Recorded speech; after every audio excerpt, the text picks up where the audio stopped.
মোৰ বিয়ানামৰ সুৰত ৰাজীৱ শদিয়াক বিদায়।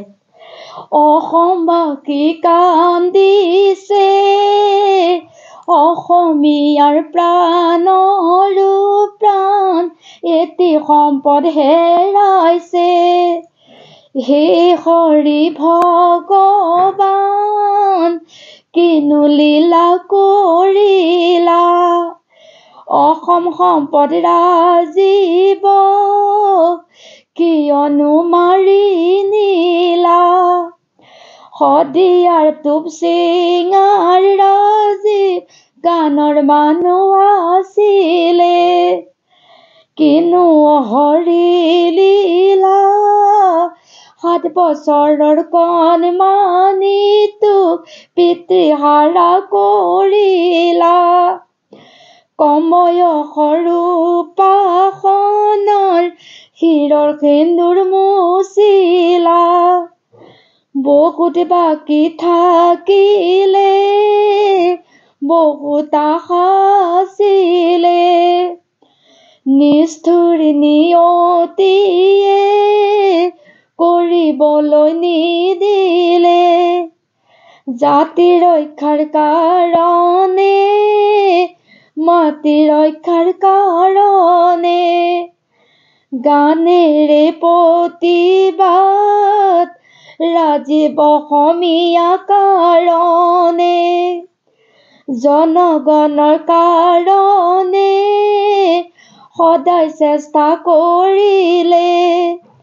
তুমি গণশিল্পী, তুমি ৰাইজৰ শিল্পী, গণশিল্পী কাৰণে ৰাইজৰ লগত আছিলা।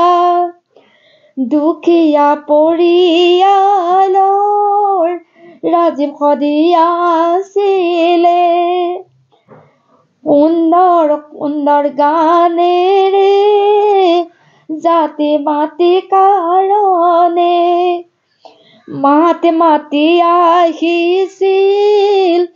সেই সময়ত অসমৰ সংবাদ মাধ্যম নাজানে, মৰাৰ পাছত চিঞৰি ভিউজ সংগ্ৰহ কৰিছে।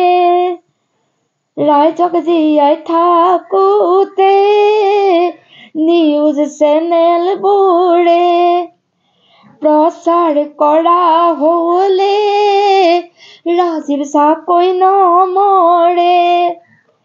প্ৰচাৰ কৰা হলে ৰাজীৱ চাকৈ নমৰে। বহুত কথাই শুনিছো, ৰাজীৱৰ ভিডিঅ' চাইছো, টকা পইচাৰ অভাৱে আগবাঢ়িব নোৱাৰে। বহুত চিন্তা মনত লৈ ৰাজীৱে দিন কটালে। সেই সময়ত সংবাদ মাধ্যম গমেই পোৱা নাছিলে। ৰাজীৱৰ কাষলৈ সংবাদ মাধ্যম নগলে, ৰাজীৱৰ কাষলৈ সংবাদ মাধ্যম নগলে। জীয়াই থকাত প্ৰচাৰ হোৱা হলে ৰাজীৱ চাকৈ নমৰে। কিনো হৰি লীলা 7 বছৰৰ কণমানিটো পিতৃহাৰা কৰিলা। 7 বছৰৰ কণমানিটোৰ পিতৃহাৰা কৰিলা। কম বয়সৰ উপাসনাৰ শিৰৰ সেন্দুৰ মুচিলা। কি কম হৰি ভগৱান, সদায় লওঁ তোমাৰ নাম। জীয়াই থকা কেইজনক কৃপা কৰা অকণমান, জীয়াই থকা কেইজনক কৃপা কৰা অকণমান। ধন্যবাদ। মই যিহেতু বিয়ানাম গাওঁ, সেইবাবে বিয়ানামৰ সুৰত গালোঁ। ৰাইজে কেতিয়াও ভুল নুবুজিব, ভুল নুধুকিব। মই বহুত দুখ লাগিছে, মই সহজভাৱে ল'ব পৰা নাই। ৰাজীৱ শদিয়াৰ গান মই সদায় বক্সত লগাই শুনো, মোক খুব ভাল লাগে, মই ইউটিউবত শুনো, মই খুব ভাল পাওঁ। গতিকে তেওঁৰ মৃত্যুক মই যিহেতু সহজভাৱে ল'ব পৰা নাই, সেয়েহে আজি এনেদৰে এই নামফাকেৰে আপোনালোকলৈ আগবঢ়ালোঁ।